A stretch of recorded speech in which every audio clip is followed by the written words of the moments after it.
He dumped me because I wasn't hot enough. A year later, I sent him a photo with his best friend. My name is Mira, and this is the story of how someone broke me in half and how I put myself back together, sharper, stronger, and softer in all the right places. Tyler and I were together for exactly 12 months. A year that, in hindsight, felt more like performance art than a relationship. From the start, there were signs, compliments laced with critique, casual glances at his phone when an influencer popped up, and the way he'd say, "You'd look amazing if you just dropped 10 pounds. Not that you don't already, babe." I wanted to believe he meant well. I wanted to believe I was just being sensitive. I'd smile, nod, laugh at the right times. I'd suck in my stomach when we took selfies. I'd take off a layer before going out because he once said, "Too many jackets make you look boxy." But beneath his affection was always a silent metric. An invisible scoreboard where I was losing points for being too real, too soft, too me. And then one evening, as we sat across from each other at a bland little cafe we used to frequent, he said it. "I just don't feel attracted anymore. You're great, but I want someone who turns heads, you know? Someone I can show off." He didn't look sorry. Just relieved. Like he'd finally said the line he'd been rehearsing in his head for weeks. Maybe months. I nodded. I didn't cry. Not until he left. The first night, I cried until my throat burned. Not just because he left, but because of how he left. Because of the way he looked at me like I had failed some unwritten exam I never even knew I was taking. My phone buzzed the next morning.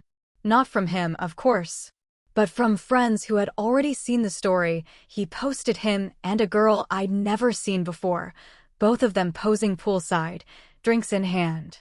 She had abs. The kind of jawline that caught light. I stared at the photo too long. Zoomed in. Then zoomed out and closed the app. It wasn't heartbreak I felt. Not exactly. It was something more acidic. Shame. I had been weighed, measured, and found embarrassingly unremarkable. I stopped eating properly for a while. Not on purpose. I just wasn't hungry. Sleep felt like a stranger. I'd lie awake imagining all the moments I must have been disappointing him. That time I wore the wrong dress. The time I asked for fries. The stretch marks I tried to hide. Every insecurity I'd ever buried came rushing to the surface like floodwater. And yet, in the quiet of those nights, something else started growing, too. A stubborn little ember of anger. Not toward him. Not really. Toward the part of me that let his words become gospel. I didn't want revenge. I didn't want to win him back. I just wanted to stop feeling like I wasn't enough. It started with a mirror. One morning, weeks after the breakup, I stood in front of the mirror and just looked. Not to criticize. Not to pose.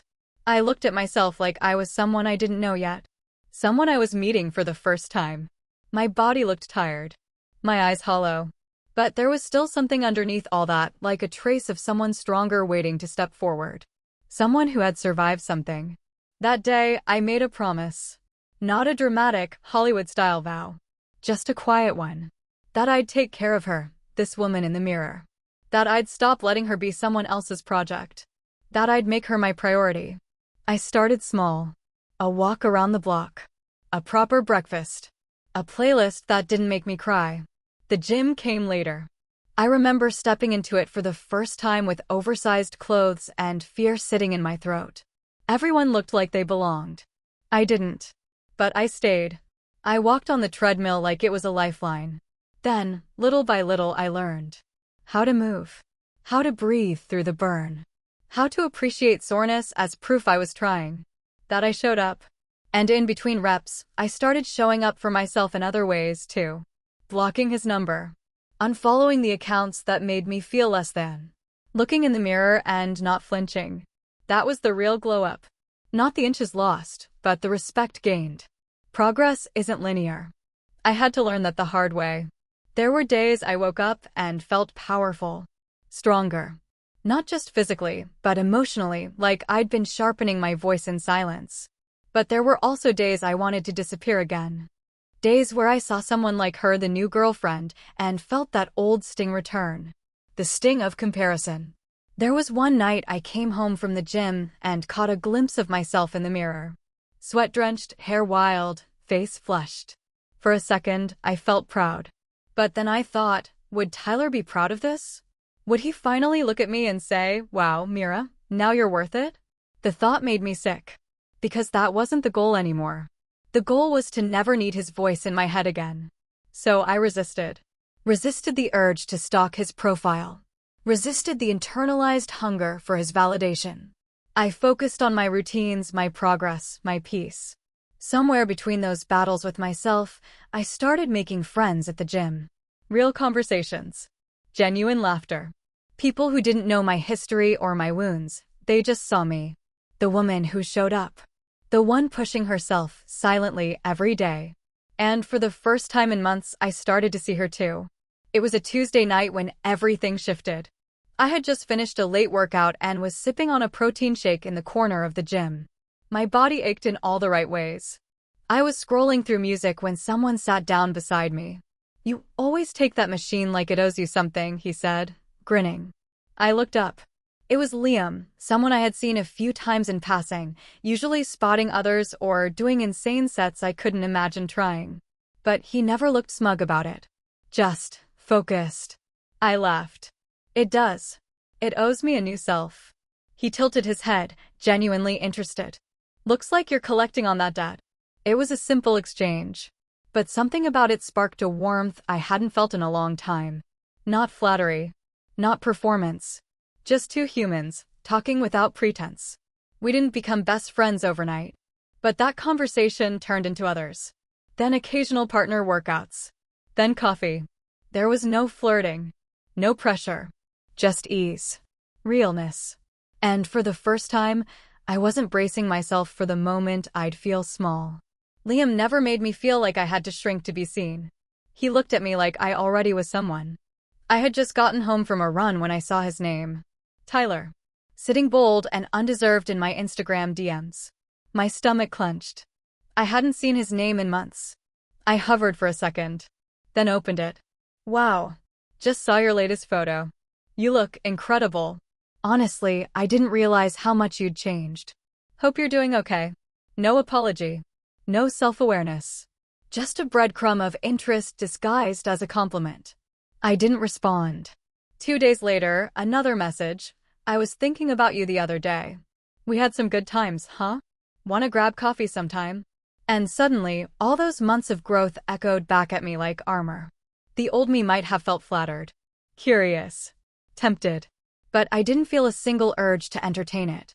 Because I saw through it now through him. Tyler wasn't reaching out because he missed me. He was reaching out because he missed control. And I had finally learned how to live without needing anyone's permission to be proud of myself. I left his message on read. Not because I wanted him to see I'd read it, but because I wanted myself to see I didn't need to answer. Instead, I posted a photo. Nothing dramatic. Just me, post-run, flushed cheeks, hair tied up, standing on the hill overlooking the city skyline. No makeup. No caption. Just raw, earned joy. The likes came in fast, but I didn't check who was watching. I didn't need to. Because for the first time, it really was just for me. That weekend, I met Liam for a hike. We packed sandwiches and fruit, and halfway through, when we sat down on a rock ledge, I told him everything. Not just about the breakup. About the shame. The mirror. The silence. He didn't try to fix it. He just listened. Really listened. And when I finished, he said the most healing thing I'd ever heard. "You never had to become someone new. You just had to find your way back to who you already were." And I realized, maybe that's what healing really is. Not reinvention, but reclamation. I wasn't becoming someone better so I could hurt him back. I was becoming someone true so I could finally let him go. It happened slowly, like sunlight moving across a room. Liam and I kept seeing each other. Sometimes at the gym, sometimes over coffee, sometimes just walking without a plan. There was never pressure, never an agenda. Just space to exist and be seen. He asked thoughtful questions. Remembered small details. Never once made me feel like I needed to present a filtered version of myself. I didn't wear makeup around him. I didn't dress to impress. And still, or maybe because of that, I felt more wanted than I ever had before. One night, we were walking back from dinner, and I caught him looking at me. Not in that calculated, scanning way I was used to, but softly, with awe. What? I asked, self-conscious. He shook his head, smiled. You just look like someone who knows who she is. I laughed, still figuring that out. Yeah, he said, but you're asking the right questions. Later that night, alone in bed, I thought about how far I'd come. From crying over stretch marks to letting someone see my soul without needing to shrink first. And for the first time in my life, I felt like I wasn't chasing love. I was attracting it by standing still. It had been weeks since Tyler last messaged me. Weeks of peace. Then, one morning, it happened. I woke up to another DM, short. Careful. Hey, I know I don't deserve to ask, but I've been thinking about you. A lot. Just wanted to say I miss what we had. I stared at the screen for a long time. There it was again, that quiet pull, the old echo of wanting to be wanted. The insecure girl inside me stirred slightly, asking, what if he means it this time? But I knew better now. I knew the difference between regret and accountability, between desire and respect. And then, almost as if fate was finishing the sentence for me, Liam messaged. Not anything romantic. Just a photo of a new cafe he found and a thought of you. You'd love this spot. That's when I realized how far I'd come. I didn't feel tempted by Tyler's message. I felt sad for him. Not in a smug way. In a quiet, clear way. Because he was still looking for people to impress. I was looking for people who saw. And I had already found one. It wasn't planned. Liam and I were at a local event, something casual, a fundraiser at the park. There were food trucks and music and laughter in the air. At one point, a photographer from a small lifestyle blog asked if we'd like a photo together for a local Smiles feature. I hesitated. Liam looked at me. Only if you want to. And I did. The photo was simple. Us, side by side, shoulders brushing. I wasn't even posing, just mid-laugh, my head tilted toward him. It wasn't glamorous. It was real. Later, when the photo was posted and tagged, I saved it. Not for the likes. Not for attention. For me. And then, on a quiet Tuesday night, I sent it. To Tyler. No caption. No comment. Just the image. Me smiling. With a man who saw me before the glow-up. Who liked me before the shine. Who chose me without needing me to change. Tyler left it unseen. No response. And, just like that, the last thread of him snapped loose from my story. I expected to feel something after I sent the photo. Victory. Vindication. A final exhale. But what I felt instead was peace. Not the dramatic kind. The quiet, sacred kind that fills the space when you stop trying to prove anything to anyone. I went to bed early that night, not waiting for a reply. I knew there wouldn't be one. Tyler had nothing left to say, and I had nothing left to hear. The next morning, I opened my window, let the summer breeze in, and started my day like usual, smoothie, journal, stretch. My reflection caught in the glass, and I saw someone calm. Not glowing. Not glamorous. Just real. Steady. Whole. Liam texted me around noon. Feel like being spontaneous today? I smiled. When and where? We ended up at a lakeside trail neither of us had explored. It wasn't remarkable. Just nature doing what it does best, healing quietly in the background. We sat on a bench near the water, watching ducks glide by. I rested my head on his shoulder. He didn't say anything. Didn't need to. Because I wasn't a story he was trying to fix. I was simply someone worth being with as I was, not as I could be. It had been almost a year to the day since the breakup. I didn't plan to mark it. No calendar notification. No dramatic moment of reflection. But that morning, as I stood in front of the mirror, the same one I'd cried in front of a year ago, I saw her. Me. Not the version of me Tyler wanted. Not the version I thought I had to chase. Just Mira. There were still soft parts. Still imperfections. But now I carried them like evidence of effort, of healing, of growth. The body that once felt like a battlefield now felt like home. I touched the glass gently, remembering that first day when I promised I'd take care of her. And I had. Not flawlessly, but faithfully. Later, I met Liam for brunch. We didn't talk about anniversaries or ghosts. Just laughed over pancakes and people watched in the sun. And somewhere between the second cup of coffee and the way he looked at me, not through me, I realized something. The glow-up wasn't just the gym, or the clothes, or the confidence. It was the fact that I could love myself now, with no conditions. Not for what I looked like. Not for who I was with. But because I had come home to myself. A few weeks later, I got a final message. From Tyler. It was short. Awkward. Almost apologetic. Hey. I saw the photo.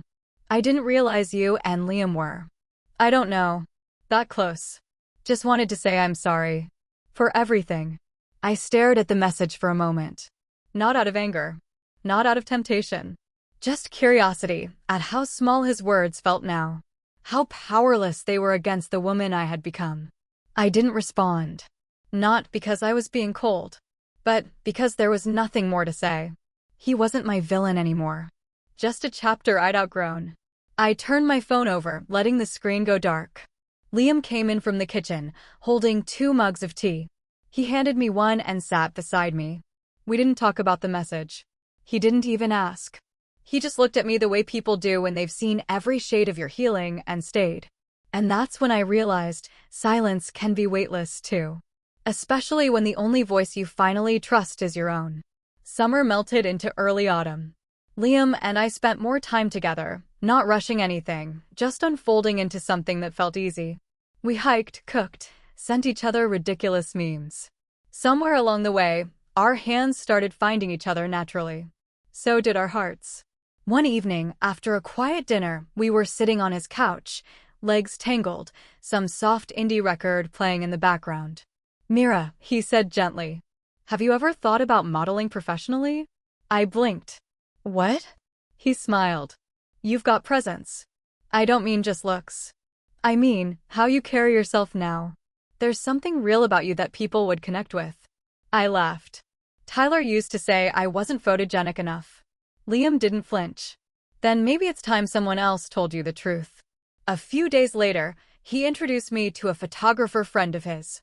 Nothing big, just a casual test shoot in natural light, no makeup, just me in jeans and a tank top. And the photos?